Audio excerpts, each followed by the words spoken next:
SWD family. For those that don't know me, I'm Brigadier General Kendall Cox. I'm the Commander of Southwestern Division. Today I want to talk about what I believe to be America's most precious resource, you. By now, most of you have probably already completed the phase 1 of the suicide prevention training, and I've heard numerous different discussions with regards to the impact it's had on our workforce. Some have thought it was a little too graphic, some might have thought the language is inappropriate, but at the end of the day, I hope you realize that it brought with it a very, very important message. That every single one of you, not those that are in leadership positions, not those that make the decisions, but every single one of you matter. So I want to talk a little bit about what the whole suicide prevention concept is, and then what is it going to mean to us as a workforce as we continue to move forward with these challenging opportunities that we have in the next couple of years. Let me give you some statistics here just to kind of give you a real understanding of what's happened in the last year or so in the Army and throughout the United States. In the Army alone, and I know that I'm talking predominantly to a civilian workforce, but you need to understand the perspective as it deals to those in uniform. In the Army alone in the year 2008, we had 142 soldiers commit suicide. That's an astronomical number. Anything more than zero, truthfully, is too many, but 142 is hard to believe. In the United States alone, more than 32,000 American citizens committed suicide. I can't even fathom that, and yet that's a statistic that we have to deal with. That equates to about 90 individuals a day. 90 a day. And when you lump together all the causes of death in the last year, in 2008, suicides were the 11th leading cause. So it's time for us to come together and find a way to make a difference. Find a way to put a stop to this and do so in a positive manner. So let's talk about a few things if we can today. In the Army, there's been this fundamental concept that if you show signs of stress, if you show signs of frustration, if you show signs of this thing called depression, you're considered weak. Well, I submit to you it's quite the opposite.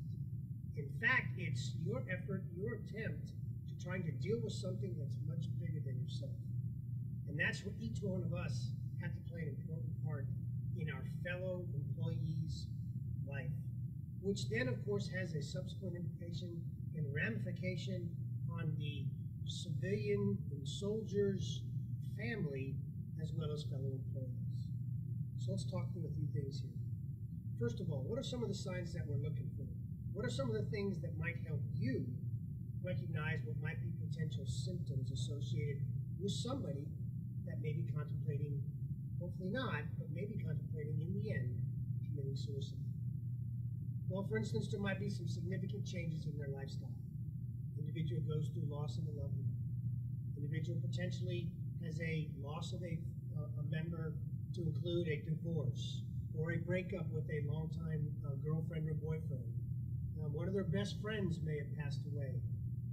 Might have lost your job. Might have had everything you possibly own in this thing that we hate to talk about called the stock market, and suddenly you feel like you've lost all your life savings. Those then trigger additional things that equate to a change in what we should be able to recognize their daily lifestyle. They become despondent. They're not nearly as talkative as they used to be. They suddenly shy away from being in a group and they want to be alone. Individuals that never used to potentially drink alcohol or smoke cigarettes or do some things that I hope we don't do, which might be illegal, suddenly become a little more important in their lifestyle. Changes in attitude at work. Little things that they used to laugh about, suddenly they get mad about. They snap at you. They don't want to converse with you, or in fact, they literally make an effort to stay away from you. Those are things that we have to recognize, and those are things that all of us, not just leaders, every single one of us are responsible for making a difference in, going after and attempting to help them. Now, what can you do? If you see some of these things, I ask that you personally make an effort to talk to them. They're probably going to say, I don't need your help, it's nothing, I'm fine. Those very common responses that will be short, but the attempt is to get you to leave them alone. Don't. please don't. Ask some questions. Not in a derogatory manner, not in an aggressive manner, but just kind of say, hey, how are things going? If you feel like it's not going in the right direction, change the subject. Did you watch the game last night? Did you happen to hear about President Obama and his discussion on the stimulus? Maybe some things that directly relate to us here in the Southwestern Division, and get them to think about something else. Then they might open up. Now I know we all have a responsibility, we have a job to do, but I would much rather you pay attention to the guy or gal in the cubicle next to you and spend an hour talking to them than worrying about completing a study, focusing on putting something into P2. Now, those aren't important, mind you, but don't let that be something that prevents you from paying attention to the person next to you.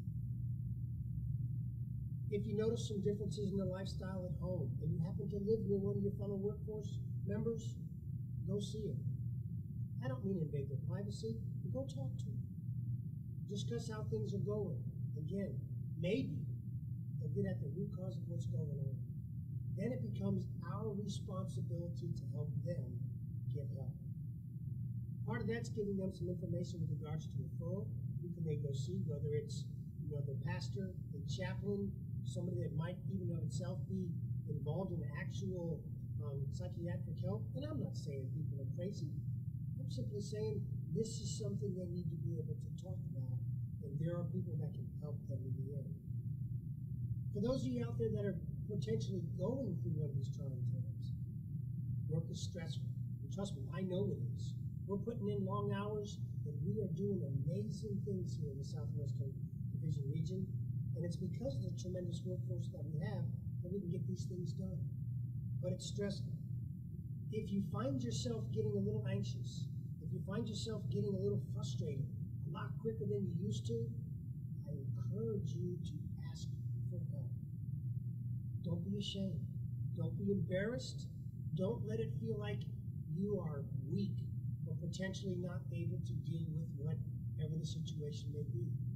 It's okay. In fact, I encourage it, because that way we can get at the root cause, you can get the assistance you need, and then you'll come back and you'll be a much better employer and somebody who can truly make a difference. When you go through phase 2, pay attention. Ask the tough questions. Challenge everybody in the room to discuss what they just saw and what they just heard. Because the potential exists that each of you could make a difference. And if that saves just one of our employees' lives, or somebody within their family, or even somebody outside the workforce, then we've made a difference. Suicide is preventable, but it takes each one of us to be a part of that process. I thank you for what you do every day. You truly are an amazing group of people, and I'm honored and privileged to be part of your family. God bless, and have a good day.